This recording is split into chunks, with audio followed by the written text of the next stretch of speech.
Hi everyone, meteorologist Matt Gray, another edition here with the Brainstorm of the 4 News Now YouTube channel.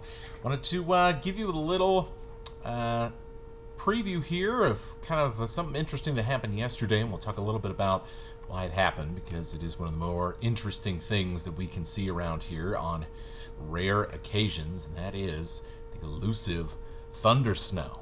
So let's fast forward here. This is Thursday, I believe, at about 1 in the afternoon. Not sure why it says Friday here.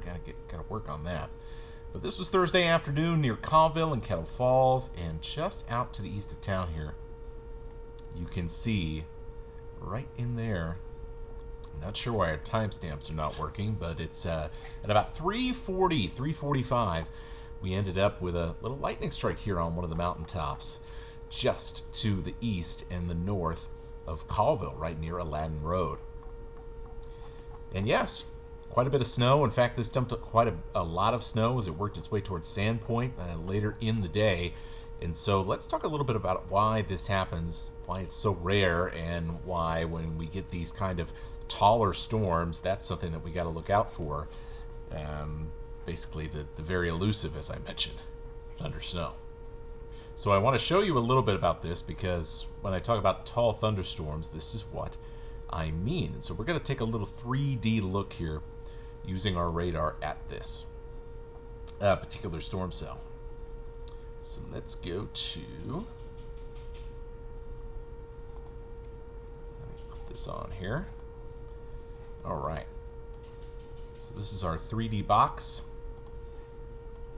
I'm going to move this out of the way, but you can see when we flip off the snow rain mode here, you can see that some very intense precipitation just to the north of Pinckney City, and usually that indicates that there is some very strong lift within this storm cell, particularly for the wintertime months. And if we put this box in line here, you can see, and I'll actually go back a couple of minutes, but you can see that the cloud tops here at the top of these storm cells trying to push their way up towards about 20,000 feet, according to this radar cross section.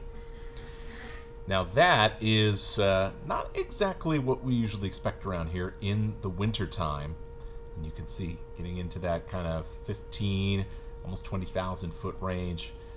Lots of heavy precipitation there, right near where this lightning strike happened, or just offset from where this lightning strike happened.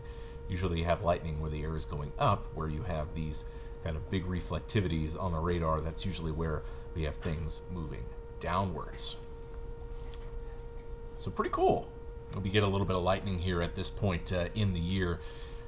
But the big thing that I wanted to highlight here is that you need a lot of vertical movement in your storm, which is pretty common here in the summer, not so much during the fall and the winter and the spring like we're in now.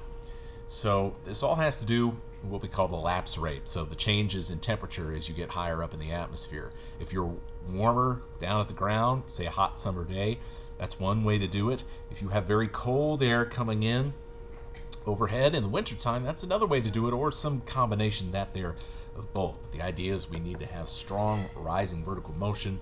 That will help grow the clouds, and that'll create those tall convective storms that can produce, on occasion this time of the year, lightning and also some graupel. In fact, you can read about how graupel forms on kxly.com right now, as we are getting into graupel season around the inland northwest. And so in this particular case here is we've got some pretty frigid air in the upper levels of the atmosphere coming in. Jet stream taking a big dive to the south, one of the reasons why we saw a little bit of snow earlier on in the week. But now here, as we head into the weekend, we have lots of very cold air at about 20, 30,000 feet up in the atmosphere. And so this is going to lead to some unstable air during the afternoon hours, particularly around, or kind of if you're nearby to one of our mountains, you are going to end up potentially seeing some pretty interesting weather. And that's because another way that we can generate lift, of course, is by interaction with the mountains, air's interaction. So what we're going to see a lot of as we go through the weekend, upslope winds, rising air that'll cool, help condense some of that moisture, and so we'll see more snow and wintry mix come out of this. Meanwhile, the wind blows the opposite direction, then we'll be fairly dry with those downslope winds. So something we always have to keep in mind for this time of the year. Now you notice where we saw that lightning strike, if I go back to the analysis here, was also likely because we got a little bit of boosted lift. And here I'll flip back over here, because storm was going this way.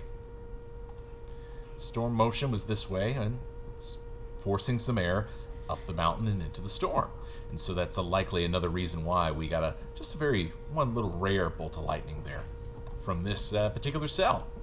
So let's talk a little bit more about the process with lightning formation here. So that rapid rising motion.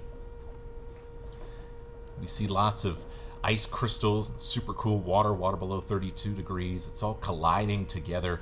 And what that ends up doing is it creates static electricity. Eventually, you see the clouds begin to kind of charge, see separate charges. You have positive charge on the top, negative charge at the base of the cloud, and you end up with a positive charge down at the ground.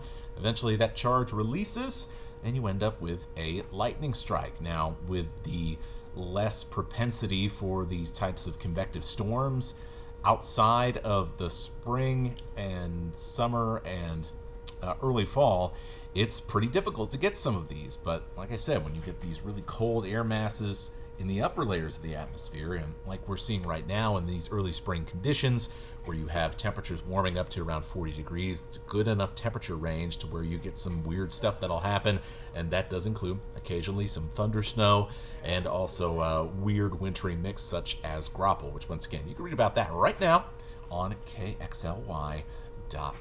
So yeah, just a brief little thing that I wanted to show you here on this week's edition of the Brainstorm of the 4 News Now YouTube channel. If you like that, go ahead, give us a like, give us a subscribe, and of course, turn to KXLY for all of your needs on what's going on news and weather in the inland Northwest.